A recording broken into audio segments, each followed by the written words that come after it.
Hey everyone, I'm John TerMaat. I'm a software engineer and developer of O Market, Where Art Thou? I'm going to talk a little bit about it today and how to read it, and then talk a little bit about myself.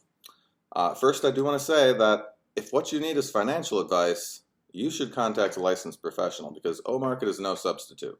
This is an educational tool, not financial advice. So what it is a proprietary novel algorithm that predicts whether individual stocks in the S&P 500 will outperform or underperform the market broadly over different windows of time by looking for patterns in each stock's historical price movement. So this is the splash screen. Now what's going on here? We have a date. Here it is, July 7th, 2023. And when you first open the app, that will be the most recent date for which the model has processed data. Then we have this period. That is the time window for predictions. We'll talk more about that in a little bit, but for now, just know that it defaults to 35 days, which means that the predictions on this first list are the stocks that the model thinks will outperform the market over the next 35 days. So let's look at the list. It has a rank, some basic candlestick info, and a score. The score is the model's confidence in each stock, so let's look at the top pick for today, General Mills. Now when we open the details for that stock, we get two graphs. The top one shows all the different scores for that stock for that day. So remember, I mentioned that we're defaulting to the 35-day score. So the model thinks this stock will do really well over the next 35 market days. But we can also quickly see from this graph what the model thinks about the other time spans for that same stock on that same date.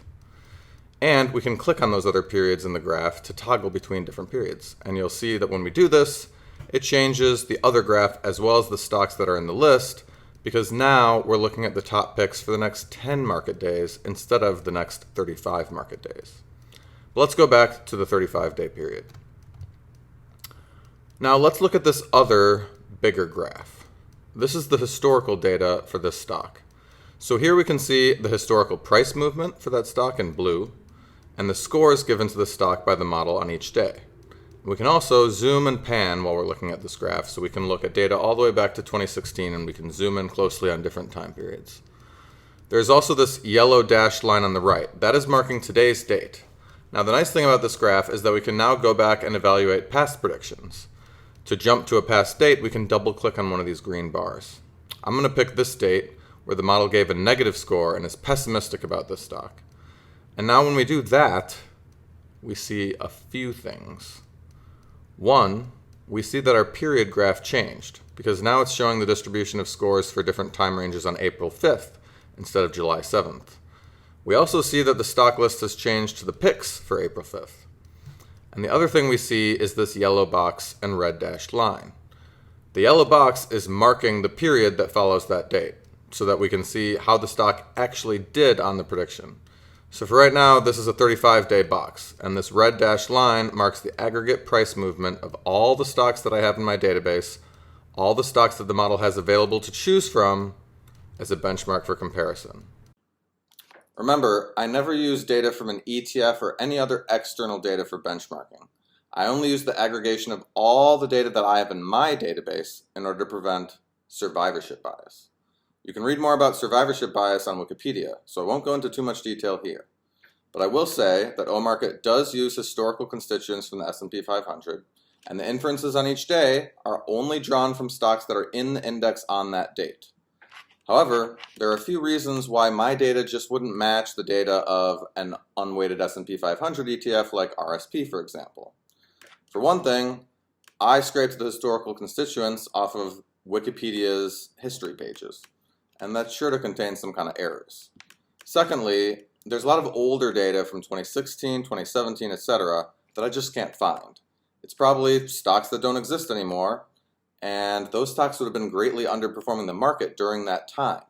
So their exclusion from my data means that my benchmark data is going to do a lot better than RSP or any external data that we would find. But that's a good thing, because remember, we want to make sure that our benchmark is a fair comparison for the model. The fact that it's picking from the same possible options each day as the model, it's just choosing all of them, means that we know that that's a fair comparison and that's the right comparison that we should be making to judge the model's performance.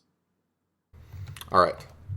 Now, for periods where the stock is not in the S&P, the historical graph will be grayed out. And you'll see that sometimes, especially if you go back to old data in 2016 and find stocks that are no longer in the index. Okay, so we're going back to this red dashed line. We see that General Mills essentially tied the market, maybe underperformed by a hair.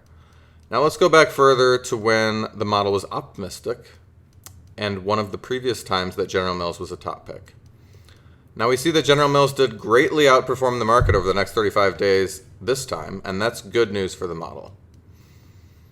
Now real quick, let's just take a look at a couple more things on the screen. We can click around on the list to look at other stocks, of course, on the date we have selected. And we can also use the search bar to look for any stock in the index on that date, if we are curious about something specific. So let's say I'm curious about Best Buy. I can search for that here, and then select it to see the score and performance on that date. Okay, so at some point you're going to wonder how you can comprehensively evaluate this tool, and for that there is a performance page. This page simulates trading with the model's predictions and compares the results with the benchmark discussed earlier. So as it says in the description here, the way that works is that each day it buys the top N stocks and holds them for P days, where P is the period and N is the number of picks selected here. So for a 35-day period with 5 picks, there could be up to 175 holdings on any given day. But since probably the same stocks will be recommended multiple days in a row across those periods, in practice that would be unlikely. But the relevant point is that we can explore the different periods and ranges of top picks and see how the model does over different ranges of time. We can scroll and pan on this screen as well. To jump to a different date on this screen, just click on one of the dots. No need to double click on this screen. Now the way this graph works is that it always starts at 0 on the left and measures change, percent change. So for this range, we start at 0, and the model's top 5 picks show a gain of 16% in this range, and the benchmark of all stocks is about 9.5%. We also have some useful metrics here at the bottom where it'll summarize for you the percent gain, the standard deviation, and then the gain divided by the standard deviation, which is sort of a cheap fake Sharpe ratio. Use this number to compare to the benchmark, not to other Sharpe ratios, of course, since it's not really a Sharpe ratio and doesn't account for the risk-free rate. My hope with this is to provide you with as much data as possible so that you can draw your own conclusions about the model and do as much learning as possible. Play with it, look at it, scroll around in it, zoom in it, pan in it, and see what you think. All right, I do want to talk just a little bit about myself. Who am I? I'm John TerMaat. I'm a software engineer. I've been working coding jobs for about 15 years, and I'm the kind of person who always has some kind of weird interest, and got interested in machine learning and data science over time. And a couple years ago, I participated in a Kaggle competition for algorithmic iterative rock, paper, scissors. And that was really interesting, and I learned a lot. And in that competition, there was a lot of looking for patterns in very noisy data. So maybe it's not surprising that shortly after that, I got interested in the stock market and started this project. I do have a lot of other interests. I also make music under the name Race You Anytime. I'm also an actor under my real name. So please look me up, follow me on Instagram. I have my link in the bio, in the description. I'd love to stay in touch with people, hear how people use this, and looking forward to see what people think. Happy trails.